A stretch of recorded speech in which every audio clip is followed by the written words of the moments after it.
Sì, è un dato confortante che soprattutto, come dire, è un riconoscimento anche per l'impegno delle forze dell'ordine. Commenta con soddisfazione il prefetto Maria Rosaria Laganà la classifica sull'incidenza della criminalità nelle province italiane stilata dal quotidiano Il Sole 24 Ore, secondo cui Treviso è 100ª a livello nazionale su 106 per reati denunciati nel 2018. 2.352 ogni 100.000 abitanti, meno di tutte le altre province venete, Rovigo e Belluno comprese. Un territorio non particolarmente vocato alla delinquenza e questo già è un buon dato di partenza.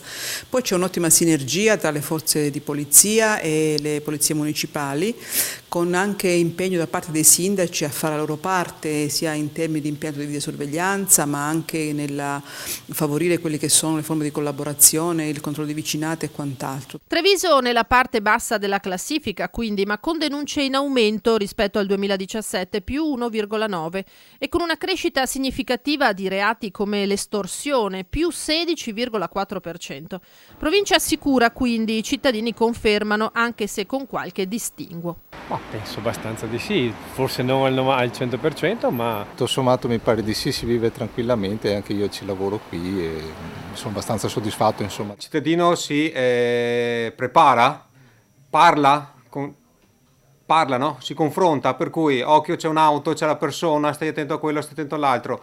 Per il resto viviamo ancora in una bella città. Ed è sicura, però ci sono ancora dei quartieri che vanno a rubare, zingari che vanno a rubare, che dovrebbero un po' controllare.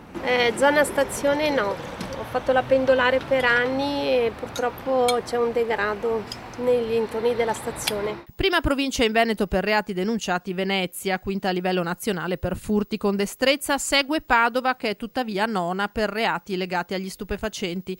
Quindi Verona, Vicenza, Rovigo e Belluno 97ª, che segna però un aumento delle denunce dell'8,1%. Infine la Marca. Siamo tutti, come dire, consapevoli che la guardia non va mai abbassata, facciamo tavoli periodici, cerchiamo di coinvolgere i sindaci anche su tematiche che riguardano la criminalità in senso ben più pericoloso, la criminalità organizzata, e anche da questo punto di vista la risposta è assolutamente positiva, c'è la consapevolezza di un territorio sostanzialmente sano che va quindi preservato.